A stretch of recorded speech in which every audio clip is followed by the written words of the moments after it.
మీరు ఎందుకు ఇంకా సక్సెస్ఫుల్ కాకుండా ఇంకా పేరు రాలేదు మీకు? జెన్యన్ తెలిసిన వాళ్ళకి తెలుసు, కానీ జెన్యన్ స్క్రీన్ పైన చూడంగానే ఇప్పుడు బ్రహ్మానందం గారు పెద్ద పెద్ద ఆర్టిస్టులు అట్లా మీరు గుర్తింపు రాలేదని నా అభిప్రాయం. ఎందుకు రాలేదు? ఎవరి మీ తప్ప, ఇండస్ట్రీ తప్ప? అంటే ఎవరిది తప్పు లేదండి. మన యోగం, మన లక్కు ఇవన్నీ. ఎందుకంటే భగవంతుడు సృష్టించేటప్పుడే అసలు జీవరాశుల్లో మానవ జన్మ ఉత్తమైంది. ఫస్ట్ ఆ ఛాన్స్ ఇచ్చేసాడు మనకి మానవ జన్మ. అక్కడ మనకు లక్ ఉంది, అక్కడ సక్సెస్ అయిపోయాం. ఆ తర్వాత ఏమన్నది, ఈ లక్ అన్నది వేరియస్ ఛానల్స్లో వేరియస్గా ఉంటుందండి. ఎటు వచ్చి మనం దాన్ని గుర్తించాం. అది మనం అర్హత ఉందనుకుంటాం దానికి. మనకి వీ డిజర్వ్, నేను కష్టపడ్డాను కాబట్టి నేను దాంట్లో పేరు వచ్చింది అనుకుంటాం. కానీ ఎక్కడైతే పేరు రాలేదు, ఎక్కడైతే మనం ఆశించిన దాంట్లో పేరు రాలేదు, దాంట్లో లక్ లేదనుకుంటాం. కానీ లక్ రావాలంటే నా ఉద్దేశంలో ఉండి 24 hours 24/7 24 hours అదే వృత్తిలో ఉండి, అదే తపనలో ఉండి, అదే ఛాసలో ఉండి, దాంట్లోనే కృషి చేస్తూ ఉంటే కనీసం భగవంతుడికి ఏదో ఒక రోజుని వీడి ఇన్నేళ్ళ నుంచి కష్టపడుతున్నాడు రా, వీడికి పాపం 10% లక్ ఇచ్చాం అని వాడి కష్టాన్ని చూసైనా సరే డెఫినెట్గా ఇస్తాడని నాకు నమ్మకం. కష్టపడలేదా? అది నేను పడ్డంత కష్టపడలేదు. ఎందుకంటే పడాల్సినంత అన్నది అండర్లైన్ ఇట్. అది తెలియదండి. ఒక్కొక్కసారి ఒకలా ఉంటుందండి. ఒక్కొక్కసారి ఒక డైరెక్టర్ని కలవాలనుకోండి, సపోజ్ నేను ఉద్యోగ రీత్యా ఏదో ఆడిటింగ్ ఉండి ఏదో ఉండి నేను కలవలేకపోయాను అనుకోండి, నేను ఆయన కలవకపోవడం వల్ల నేను అవకాశం మిస్ అయిన వాడిని అవుతాను. అంటే నేను అక్కడ పడాల్సినంత కష్టపడలేదు. ప్రిఫరెన్స్ దేనికి ఇచ్చావు? ప్రిఫరెన్స్ ఇచ్చిన దాంట్లో నీకు లక్ ఇచ్చాడు దేవుడు.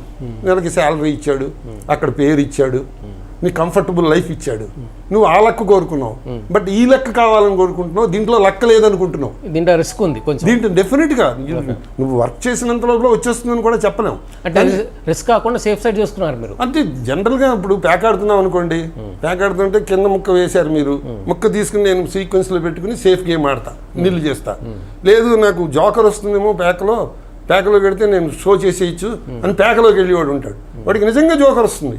లేకపోతే ఈ ముక్క కూడా మిస్ అయిన వాడు అవుతాడు. వాడు కౌంట్ ఇస్తాడు పక్కవాడికి. ఇట్స్ ఎ గేమ్ అండి. మనం చిన్నప్పుడు వైకుంఠపాళి ఆడేవాళ్ళని చూడండి, ఎన్ని పావులు, ఎన్ని నిచ్చెళ్ళు.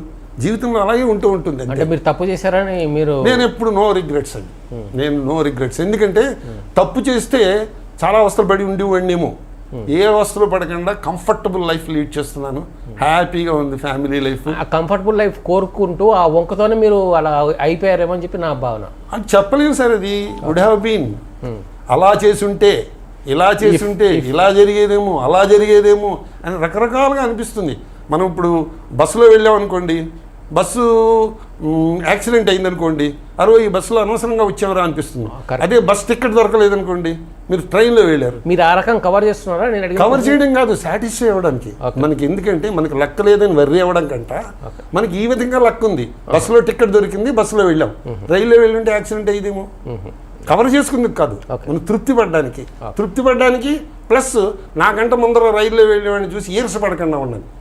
అరే వాడి జర్నీ చాలా కంఫర్టబుల్గా, బెర్త్ దొరికింది, రైల్లో వెళ్ళాడు, ఇది మనం బస్సులో వచ్చాం, యాక్సిడెంట్ జరిగింది అని ఈ కంపారిజన్లో వచ్చేటప్పటికి ఏం జరుగుతుందంటే దీని వెనకాలే అనేక ఇయర్స్ ఉంటుంది సార్. ఆ జలసి ఆటోమేటిక్గా వచ్చేస్తుంది సార్.